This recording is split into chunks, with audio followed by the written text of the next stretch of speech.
Hello বন্ধু, বাড়িতে আমার শিব পুজো হচ্ছে। শিব ঠাকুরকে দেখাচ্ছি, দাঁড়াও। আমার বাবা, এই যে বাড়িতে পুজো, মা, এই যে আমার শিব ঠাকুর,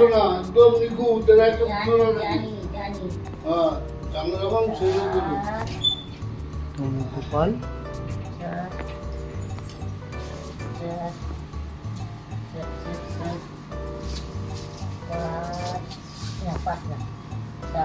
ঠাকুর মশাই আসবে, পুজো সব কিছু গোছানো হচ্ছে।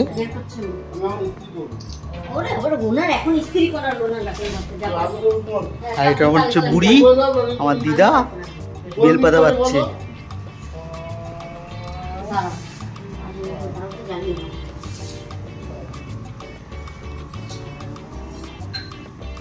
আর এই যে আমার ছোট বাবা আবা, কলা বাচ্চা।